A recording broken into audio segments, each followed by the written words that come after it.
All right. So, ladies and gentlemen, boys and girls, Robert Newman here talking to you today about ChatGPT4. We're going to do a quick review. And when I say quick, I mean quick. We're going to talk about the applications of ChatGPT4 specifically for real estate. This is a follow-up to a podcast that I just finished on the Mailright Show where we discussed, is AI usable for real estate? ChatGPT4 is commonly what is referred to. It's the backbone of almost all AI type services. So first, everybody needs to understand that what ChatGPT4 is based on is what's called a large language model. It's not AI. Autonomous intelligence and large language models are LLRs or LLMs are two entirely different pieces of technology. What a large language model does effectively is look at the source material and essentially plagiarize the entire internet to produce something. Now, can this be useful for you? Yes, it can. What currently are we using AI for? We're currently using AI very successfully with like certain types of research, because large language models will sometimes produce a more concise answer than a search engine will. We also are using it to help us shorten the timeline for some of our lower quality or beginning writers. Lower quality is not the best, but basically writers with less experience. And we're adding in a lot of like CTA language, click-through language, which is where we have very small paragraphs to write on somebody's website. And there's not, the smaller the paragraph, the greater amount of creativity that is required to come up with something unique. So we oftentimes do leverage AI to produce these small little snippets and click-through language and links and things like that. And it does an incredibly good job. Okay, especially when you start using it something specific. Like I did a search here for create a CTA for this specific URL. All right, and then what happened? A click-through thing, and then it says, discover the serenity of Agua Caliente Ranch in East Tubac, explore spacious properties nestled in breathtaking natural surroundings. Don't wait. Here's the click. Find your dream home. And what it did is it embedded this link. Like if you have to do 50 or 100 of these, like we do as a web development company, and your ChatGPT prompts are going to deliver to you a fairly good, fairly concise thing. Will we use this to shorten out what is actually an incredibly time-consuming process to do this 50 or 100 times? So I create 60 pages when I build a website. And that's not including like zip code map quick search links, which I'll show you what I mean by that. So let's just go to Homes of Fort Bend, and then we're going to look at a map. And then you're going to discover that I have like 35 zip codes on this client site. Technically speaking, hidden in the page source, there is what is called metadata. And this would be a great place for you or anybody else to use ChatGPT on, because the metadata could be produced very fast. And then page sources in here. It looks like this is, there we go. And then if you go here, you'll see metaname. And this is all part of quote unquote metadata. It is just data that is picked out. So here's the title of the page. Okay, and then you can start see meta description. And this is where like descriptions, things like this.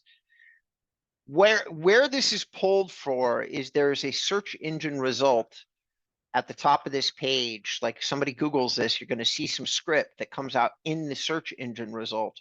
It is pulled from the page source. This is what was pulled off what I just showed you on the page source. Okay, so it's called metadata, and here we are. Right, so this is some of the metadata that's being pulled off that page. Okay, and in this case, we're doing a very broad search, but we're not getting that page that we were looking at. We're actually getting the overarching landing page for all the zip code maps is what's being shown here. And we're top 20, so we're doing okay with it. But it shortens the work for tasks like this. But is this a task that most real estate agents are going to be involved in? No. The more likely reason that a real estate agent might use ChatGPT4 is going to end up being for something like a long form blog post, which over and over again, you guys are getting fed the information that this is the greatest thing since sliced bread. And the answer is it absolutely is if you want to produce the same kind of content that, let's say, an Easy Agent Pro or some lower end like website producer that happens to do marketing as an ancillary service charges you $150 a month. And I'm not sure what real estate agents expect for that, but you don't even get a guy off Fiverr writing you a blog, like a decent blog post for less than $25 to $50. So do the logical equation. What are you going to get? You're probably going to get some AI generated thing. And in the case of most providers, what they do is they create one blog post that's somewhat deep and distribute to all their clients, for which has zero SEO value for you. It may have user engagement value on the individual install, but only if you're driving traffic there using paid advertising, because all the duplications of the same blog are actually an SEO negative, not an SEO positive. So ChatGPT4 is very similar to being the same thing. Already over the last year, in terms of ChatGPT, and I am now reviewing this from the idea of, can ChatGPT4 be successful for SEO? And the answer would be yes, but only in the hands of a highly experienced user. So in order to do this review for you guys, what I did is I pulled up a subject line, moving to Los Angeles. Now, this is not a very good prompt. In the world of ChatGPT, what you are all getting sold, Sinatra.ai, and is 10,000 prompts. This is a prompt. Now, if I do a ton of exploration and I decide that I want to sell you, real estate agents, a set of prompts for ChatGPT4, I could do so for $20, $30. What I'm doing is I'm saving you the time for what theoretically this prompt does in specific. In this case, moving to Los Angeles, it's going to be, what this did is it pulled a very broad 2,500 word article on moving to Los Angeles that will never ever rank, but to the eyes of a novice, you would not know that. Why wouldn't it rank? Well, Los Angeles, vibrant heart of Southern California, beckons. So let's do a brief history, blah, blah, blah, blah. All right, finding a place to live. From the beachfront relaxation of Santa Monica to the historic streets of Echo Park, there's a community for every lifestyle. Okay, with blog posts, especially in a major metro market, even only in the smallest marketplaces in the US would a moving to ChatGPT4 prompt work. In Los Angeles, in order to get this blog to be useful to your audience, you would have to list all the neighborhoods and probably list the top 10 Los Angeles neighborhoods we recommend for people just moving here, something very specific. Renting versus buying, what's best in LA? We get one paragraph. Deciding which to rent or buy can depend on several factors, including your financial situation, job stability, and long-term plans. Once again, we'd have to map out something specific to make this blog be really useful. What would be specific? Well, I read an article the other day that said that in order to buy, the average person has to have an income of $181,000. So what I'd probably do is get very specific about what incomes could afford a specific house in LA, and that might give this article a chance, a slim chance on ranking if I did that research, plus linking to a number of different resources. In other words, in order to rank, Google is certainly smart enough to say that this post, whatever it's going to be, has to provide real value to your users.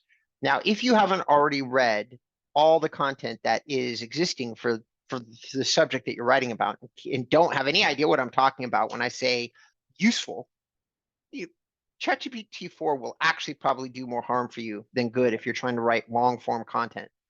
Now, where ChatGPT4, so on a review side, I give this a 0. It's literally like playing with a stick of dynamite if you're trying to use it for SEO.